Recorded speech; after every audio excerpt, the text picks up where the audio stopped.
Alors, quelles conséquences ce Brexit peut-il avoir sur l'économie française? Julien Duponchel et Éloine Martin sont allés à Cran, en Mayenne, dans une PME spécialisée dans le matériel routier et qui exporte 10 à 15% de sa production vers l'Angleterre. Cet éventuel retrait du Royaume-Uni les inquiète. Ils redoutent notamment des changements tant au niveau des taxes que des normes techniques. Luc Bazizin. Dans cet atelier installé en Mayenne depuis 70 ans, une cinquantaine de camions est produite chaque année. Le premier client étranger est le Royaume-Uni.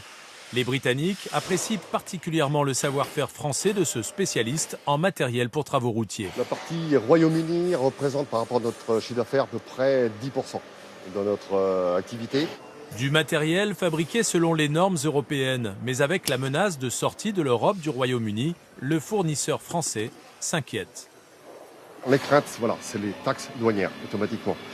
Première chose. Deuxième chose, ce sont les normes réglementaires. Donc, il faut mettre en place des veilles technologiques. Et ça va automatiquement nous apporter des frais supplémentaires, de l'étude supplémentaire. Et le troisième point, là, je vais laisser les économistes parler, mais c'est le taux de change qui risque d'être, défavorable pour nous. Une perte de compétitivité qui risque de fragiliser une relation commerciale avec les Britanniques, vieille de 30 ans. Hello Jason, good morning. It's Ben from Macmar. Benoît Chalet est responsable de l'export et parle quotidiennement avec ses clients d'outre-Manche.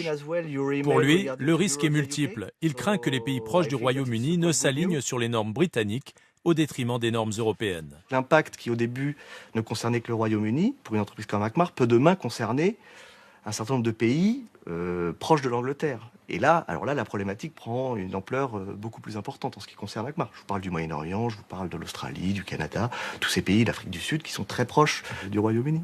Des bouleversements auxquels cette entreprise française se prépare déjà. Pour le moment, les 60 salariés espèrent continuer de fabriquer leur matériel à destination du Royaume-Uni.